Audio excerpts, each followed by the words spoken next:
So, good morning and good afternoon, everybody. I am Stephanie Baker, the Executive Director for Life in Abundance Counseling Ministry. And this is yet another interview that we are doing from our series On the Couch. And today I have with me as my special guest, Erica Goldsmith. She's a very dear friend of mine, and we are sisters in ministry together. And I'm thrilled for us to be able to highlight what she is doing in her work, kingdom service.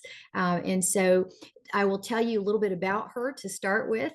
She is a community missionary chaplain. She's an ordained minister, and she's also the director at Christ Central Ministries for Joanna and Clinton. And so today, what we wanted to do is take the opportunity for those of you that are going to listen to this to have her tell you specifically about Christ Central Ministries in Joanna. Life in Abundance has come alongside and supported and cheered and been amazed at what God is doing through Erica and her husband, Pastor James, in this ministry. It's fabulous, and I want you guys to know it and know all about it because it is something that we need more of, I think. So, Erica, welcome. I'm so glad to have you join us. I am so happy to be here. Awesome. So this was not something that you started doing 20 years ago. This has happened in the last, how many years? Has it been 4, 3? Actually, it's been 2.5. Well, closer to 3 now. Yes, Okay, closer we'll to round 3. up. Yes, We'll yes, round up.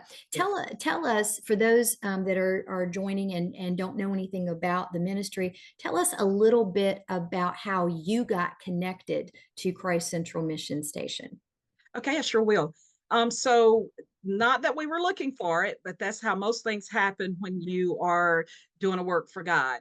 My husband and I were already pastoring a small ministry. We've been in pastoring for the last 10 years or so, and small congregations. And so we were doing that. We were happily going along with that. We were ordained through the Church of God. And so while we were going through some of our training, um, during that time, we came upon a graduation that needed to happen. So some of the people that were in the chaplaincy program was also in the MIP program, the ministerial training program. Mhm. And so the dates clashed. So we found out about the chaplaincy program and through Christ Central, and basically just wanted to know more about that, more information. And then it was recommended that we look into the program. So we looked into that, and my husband and I completed 5 levels of chaplaincy training. Mhm. And that took a while because it happened right in the middle of COVID. And so that slowed us down a little bit, but it took us a while, but we did get through it. At the end of that time, we were just looking at how we could use what we had learned along with pastoring already, but more out in the community as chaplains. Um, and that was about it. We all the way through to 5 levels so that we would be eligible to teach chaplaincy as well. And we thought that's where it was going to end, but God had another plan. So what happened was at the end of that, we had received our certification and everything. We were talking to Pastor Jimmy Jones, who is the founder and president of Christ Central Ministries. We were just talking to him, asking him some questions in regards to something else. And I happened to ask him where he was at the moment, and he told me he was in Joanna at one of the mission stations. And so I said, "Oh, I didn't realize one was this close to Greenville." And he said, "Oh, hey, do you want to come on as directors and reopen this facility?" So, we were already again in the midst of pastoring, working full time, had lots of things going on. So we wasn't sure that that's what we needed to do, but we prayed about it for several weeks and then went down to take a tour of the building. Once we walked into the building, we realized that this was part of the fulfillment of a dream that the Lord had given us many years ago. And so as we walked through that, we're in an old elementary school building. And as we walked through that building, it was revealed more and more, or unveiled more and more to us, that this really was a part of God's plan. And from that day, which was in December of 22, we knew that we were supposed to be there. So here we Yeah. are. So, and it's been amazing as your sister in Christ and your friend to watch how this has just expanded, and all of the amazing things that God has done. Listening to your story reminds me a lot of how Life in Abundance, actually, our story about how we even ended up in the facility that we're in. You think you're headed one way, and God says, but no, this is the direction you're going to go, and you couldn't make it up if you tried. That's exactly right. Right. And we know, I think one of the things I love about this, watching you guys in this, is we know that God tells us he's our provider. I Right. have watched him provide over and over and over for Yes. Christ Central Mission Yes. Station-Joanna. Yes. And I love when I get the emails and the messages from you on Facebook saying, hey, be in prayer for this. We know he's going to deliver. And sure enough, whatever you guys need is what goes on. My most recent cheering thing for you guys has been the laundry facility. But Yes. but Yes. before we get to that, because I don't want to do a spoiler just yet, but before we get to that, talk to us about everything that Christ Central in Joanna Mission Station has to offer right now to the community. And before you even tell us what it has to offer, tell us the significance of it being in Joanna right Okay. now. So Christ Central Mission Station Joanna is a parachurch ministry. We've come alongside of the churches there in Joanna to provide services, to walk alongside of them and to fill in some gaps. Uh, the significance of Joanna is that it was an old textile manufacturing town many years ago that was a very booming town. It actually had bowling alleys and movie theaters and all kinds of stores and places to go shopping and a swimming pool and just all the things that you would imagine in big cities. This little small tiny town had all of these things because the mills were able to support that, and they wanted the best for their employees. So Mhm. they all of these things were there. But after the textile plants and the manufacturing plants moved along, like they have done in most of our little small towns, it left the city in just total um, ruins, basically. It left them as a food desert because there are no grocery stores there. Wow. Um, the only thing we have is a Dollar General. And so most people do get their groceries from the Dollar General. There is a small meat market, so they are able to utilize that. There's one grill restaurant. There is a post office and a small drugstore and one red light. And that's about Joanna. And the significance there is no public transportation. Again, it is a food desert because there is no grocery stores. There are very limited opportunities for anyone to get a job, especially those that does not have transportation, because just 6 miles away, 8 miles away, there's Clinton and there's Newberry and all the places where there are jobs because of Presbyterian College and Newberry College and all of that. So those little towns that are surrounding it are doing very well, but not so much in Joanna. So the significance there is that it needed a lot of what we have to offer. There is one small elementary school there as well, and the school basically has been uh, really a motivator for us to offer services there because they know firsthand what those kids need, and whatever the kids need, that's what the household needs. And so we have learned a lot about that community and know that there are a lot of services that are needed. Mhm. Now, having been there for some of the events that you guys have done, and I tease you and Pastor James about being two of the hardest working people in ministry I've ever seen in my life. Y'all run circles around me, and I will be 60 in September, God willing. But anyway, I've seen some local churches come around. You have a body of volunteers that sort of rises and falls Right. depending, but I know that you've had some support from the local churches. Am I accurate with that? The local churches in Joanna are very, very limited as to what they are able to do. Believe it or not, there are, I think, 7 churches there. but most of them, small congregations, and it's made up of the people who are in Joanna, and a Mhm. lot of them, again, with no Yeah. jobs, no other resources. So they help out, they support as much as they can. We do have volunteers from some of the churches there, and they are supportive of our efforts there. But they are limited into what they can offer, but they do try their best. Yeah. Yes. What about medical care for the residents of Joanna? What goes on with that? Okay, so again, for those without public transportation and things like that, it's very, very hard for them. Um, they can travel to when they have transportation, they can travel to Clinton and other places for doctor's visits and whatnot. But yeah, that is a source of um, I would Mhm. say neglect, because they have actually taken away the last EMS service that was there. So Wow. now we have to, if anything happens and EMS is needed, they actually have to come from other areas to get Wow. there. And as well as the fire department is volunteer.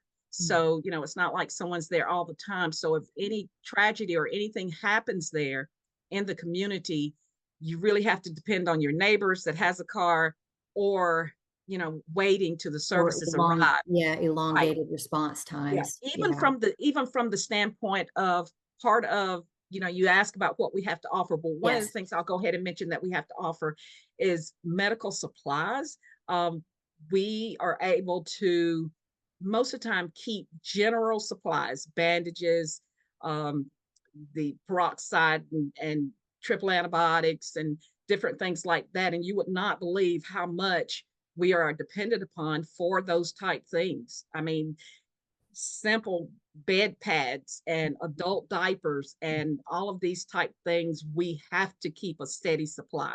And so that's why you'll see us out a lot of times just really going to bat and saying, hey, we need these items, because they depend on us heavily for those type things. Of course, we can't dispense any type of medicines or whatever. Right. We do have some pain relievers every now and then, but we're very, very careful about what we do give out from that standpoint, because we are not a medical facility. Right. Do try to help out where we can. And of course, we have just this past share, we had three people showing up looking for shower chairs and Mm. bedside commodes and these type things, because those things are needed so much in the area.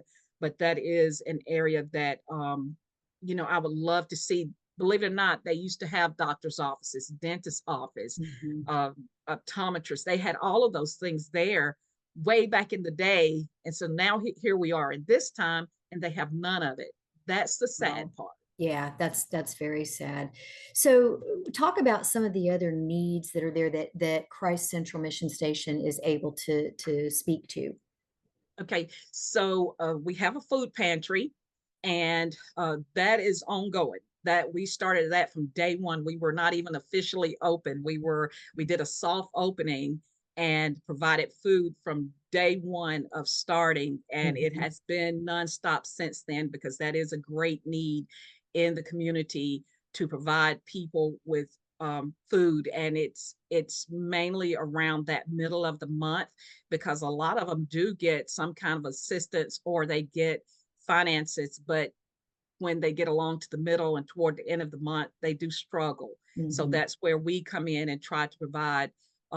We have a once a month food share that's pretty big. We have as many as 90, I think it was our last count, of families coming through Wow. our for food. And then in between that, we do have some other organizations that if they have overages, they know about us. And so they are so gracious and so wonderful to send in a lot of times their overages of fresh things. And so we're able to, throughout the month, as we get something in, we'll have impromptu food shares and Mhm. share resources. And we are so grateful for that. So that's like one of the biggest things that's going on there. We always need food. In fact, our shelves are pretty empty. If you go Okay. on my Facebook page, um, or the ministry's Facebook page, you're going to see our food pantry coordinator. She's out there every day asking for food, because our shelves are pretty low at this time. But that came from two major events that we just did where we gave away a lot of food. Also, it increases during the summer because kids are out of school Right. and they missing those school School breakfast and lunches. school lunch. Yeah. So we have to fill in that gap. So we make snack bags along kids snack bags along with the regular food boxes. We occasionally get meat. We occasionally again get fresh vegetables and things like that. We do a lot of canned goods, a lot of pastas and a lot of um, you know, just non-perishable things, but we try to have as much fresh stuff out there as much as possible for their health. And so then in addition to that, we just this last at the end of last week, we have partnered with United Way to have a community garden, and it is on our property.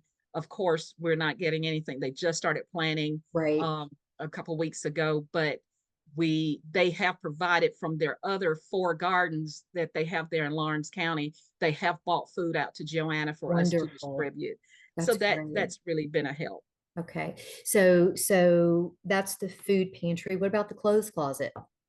We have a very, very large clothes closet, and we right now the main things that we are accepting and really reaching out for is kids' clothes Okay. for returning back to school. We need lots of clothes for the kids and shoes to get ready for the school year. So we're working real hard to get those out so the parents can come in. I think our next share day is August the 24th, which is actually after school starts, but that's the next time that they will be able to come in to get clothes and shoes. We are also appealing for school supplies. We did not do our usual backpacks. Well, we haven't did the backpacks for a couple of years. What we like to do with that, kids that are able to go outside of Joanna, Mhm. a lot of times they will go to different various places and get backpacks. But then there are those kids that does not have transportation that are in Joanna that ends up with no school supplies. So most of the time we do give out some through our facility, but we mainly take it to the school as a whole, and they have a closet there that they put in so that when kids need things they can go to the teacher can go to that Right. closet, and that alleviates also people one kid having 5 backpacks and one child having none. So we're Right. really trying to reach that none. And Yeah. so it's when they show up at school and they don't have anything that we're able to do our best. Okay. So they can get things through the facility, through the share day, but they can also get it from the school when we send it there. Okay. Um, the laundry facility. Let's go there. Ah, yeah, that's our baby. That's our Yeah. pride and joy right now. When we first came and we reached out to the school to find out what were the greatest needs, we were told over and over by the school that kids were not coming to school because they did not have clean clothes. Mhm. And when they did come to school with the clothes that they had, they would not be clean. They would not smell good, and other children would, they would get bullied basically. So they asked if there was anything that we could do. We had, I think it was like 2 or 3 old washing machines, maybe even a couple of dryers, but they had been there for years and we did not even know if they would work. And so one of them we tried real hard, never got it working. So I was talking to someone from a local ministry here in Greenville, and they were supplying us with some twin mattresses at that time for the community. And so they asked what were our other needs, and I mentioned that. And one of the men there said, he didn't say it at the moment, but later he said, that was my story when I was growing up. I didn't go to school very Wow. much because I didn't have clean clothes. And when I did go, I got picked on. And he said, that was my story, and we've got to do something about it. And so it took about a year of talking back and forth and doing a lot of looking at the building and just trying to decide some things. We did have an area that was perfect for it, but it needed an extreme amount of work, an extreme amount. And even after they started to work on it, we ran into a lot of issues along the way. But praise God, eventually we opened those doors and we were so very happy about that. In fact, that's where James is right now. He's down running the laundry care center today. We have 4 brand new washers, 4 brand new Wonderful. dryers. They put in 2 um, heating and cooling units, just a lot of different work that they had to do. We have brand new tables, uh, you know, everything is free for the community. They sign up. We have a system. They can fill out a form online. It comes into us and we schedule appointments, and we have to do that because right now we're operating with volunteers, and Right. so we have to do it that way. But they are able to come in and wash their clothes, Mhm. and so we have appointments most every day, and everything is free, even down to the laundry detergent. So that's another great need of ours, Right. is a laundry detergent, because we do use it every day for lots of families. And also in the laundromat, we have an area where people can come. It has Wi-Fi where kids can do their homework while their parents are taking care of their clothes or whatever needs to happen. That's People fantastic. can come in and do job searches on the computer. They can come in and apply for other resources, just different things. So that's why the Wi-Fi is there. We also, someone blessed us to be able to buy a large screen TV, and on that TV we have worship music playing all day long, as long as it's open worship videos, worship music, and just trying to provide that. We plan to do some Bible studies along the way, and we will use that as a resource for the video parts of Bible study. But we Mhm. want to make this an area for people to come, not only just to wash clothes, but when they come, their spirits have been washed as well. Right. So we like to call it washing clothes and blessing souls. I And so love that's that. that's what we're doing there. And that has been a major, major thing for the community. That's And we are right now, it's been kind of manageable, but we understand that once school starts and kids are in school every day, that's going to pick up. So we are trying to get some things in place. Again, everybody is in volunteers there, including myself and James. We're not right. paid for any of the services that we offer there. So therefore, we have to manage volunteers because they are Right. volunteering their time.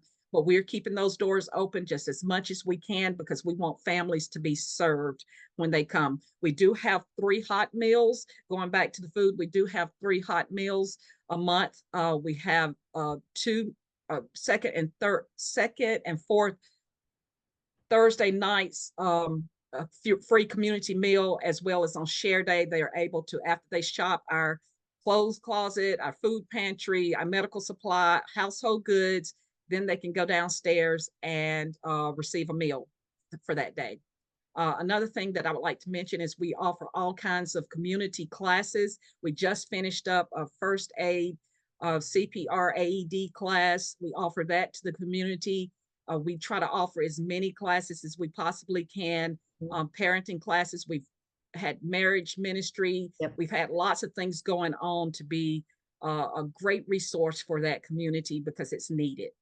Yeah, that's amazing. And you guys, as I said earlier, just watching it, I'm amazed at everything that you all have accomplished in just, the time that you've been there. And God certainly is in the midst of what you're doing. There's no question about that. So, Erica, what would you say? I've heard you talk about the needs of the community. And actually, let me back up for this question. It feels and sounds like the community has welcomed y'all's efforts. Yeah. Yeah. Yes, very much so, very much so. And the greatest thing is in our first meeting, I made it very well known with what we did, we brought in all the pastors that would come and community leaders. There's a couple of small organizations there. By the way, we were just named Citizens of the Year through the Lions Club yeah, we were Congratulations. very, very blessed by that.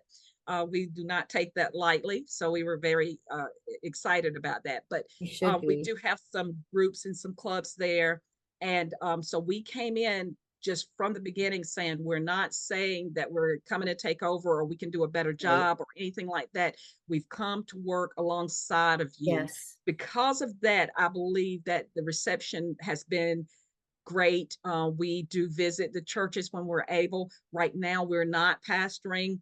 So, but we do attend a church here in Greenville. But when we're not able to make it back to Greenville, if we've been down there all weekend, which generally we do, we will on a Sunday morning go to the local ministries there. And Mhm. so we In other words, what we do is we get involved with what they're doing Right, also. We're not just asking them to come and get involved right. with what we're doing, but we go get involved with what they're doing. We just had the pleasure of feeding a whole lot of kids and their parents and the staff at a local church there in Joanna for their vacation Bible school. We have a little hot dog cart that James and I just had, and we're still practicing. So that was a great way to practice. Love, But we did feed a lot of kids. So we, again, are not just asking for them to come to us and get involved with what we're doing, but we're also in the community. We spend a lot of time at the school. We read to the kids. right. We participate in field day, all of those things. Yeah, So because of that, they understand that we're not the outsiders right. coming in, but we are a part of their community. And you guys really have spent some time building relationships. Yeah. And that's what it's about. And I might add, because you're far too humble to ever say this yourself, you guys are working your own jobs and still Yes. doing all of this. So I know that it's busy scheduling, trying to get everything in and do everything. And so it does not go unnoticed. You are greatly appreciated. And I'm just really honored to have been able to watch all that God has done. Was there something that you wanted to add? Well, I was just going to say along those lines that yes, we still have full-time jobs. I work from home and close to needing to get back on the clock.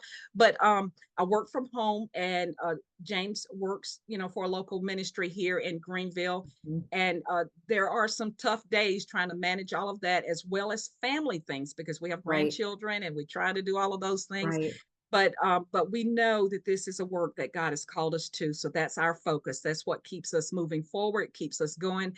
On those days when it is hard, we press through because we know that we are doing it for a greater um, thing bigger than ourselves. And right. so, I'm just so proud of James. He's usually pretty shy about things when it comes to public speaking and being involved with a lot of things. But he went down this morning, and the Chamber of Commerce leadership class did a grand opening and a ribbon cutting on our property and donated us a blessing box outside so that we can Oh still serve gosh, the community even when we're closed.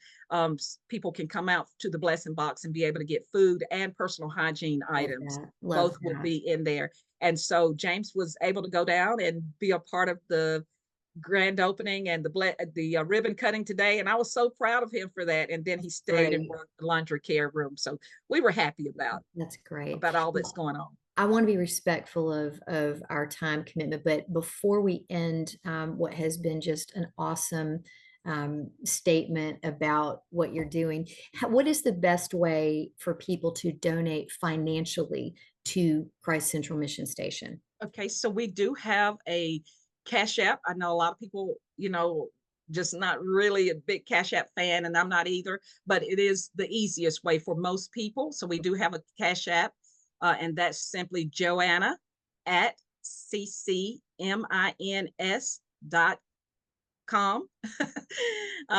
or org. I think it's .com. And so that's the easiest way. We also I have ways through Zelle and PayPal and Venmo. We have all sorts of ways for people to donate. They could mail a check if they'd like, Mhm. and that is Christ Central Ministries, Joanna. Make sure we're putting that Joanna on there. P.O. Box 22 in Joanna, South Carolina at 29351. Or they simply can call me 864-386-5001 and I can meet them.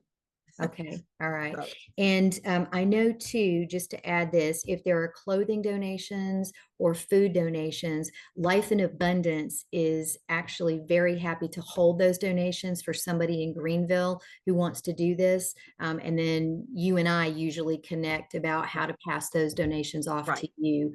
And so Life in Abundance, you can reach us if you have a donation for Christ Central Mission Station. You can reach us at 864-451-7898. Let us know that you have something that you want to drop off for Christ Central Mission Station. We'll we'll give you directions to our office, and make sure that somebody is at our office at the time you need it to be dropped off during our business hours. So I want to thank everybody for joining us that's able to watch this, and want to say again, thank you to you and Pastor James for everything that you do. You guys are a joy. I love you, and you're a joy. And I hope that the people listening have been just as blessed as I've been by everything you've shared. Thank you so much. You're welcome. But I've got to say before we hang up that you have been there from day one. You were there before this started, and you have been with us every step of the way. And I just want to say that I appreciate you and Jeff so much Thank for you. all that you've done. I know that there were times we showed up at Life in Abundance for nothing but prayer, and you guys laid hands and prayed for us and Absolutely. counseled with us and was there walking us through this whole journey. Not only that, lots of other things that you've done and made other connections with other people who have been a blessing to us. So I want to thank you and just say that, it's people like you that help us do the things that we're doing. A lot of times it is the face of us, but without people like you, we would never be able to do all the things that we do. So I want to thank you, Stephanie, for all that you've done. And I thank you for being my sister. And I just love Oh, you. girl, I love you too. And thank you so much for that. It's our privilege and our honor. And scripture tells us we are blessed to be a blessing to Yes. others, right? Yes. And that's Yes. what you guys are doing. So much love. And we'll have you back on another Okay. time. Okay. Okay. All right. I'm looking forward to it. I Sounds love you. good. Love you too. All right. Bye bye.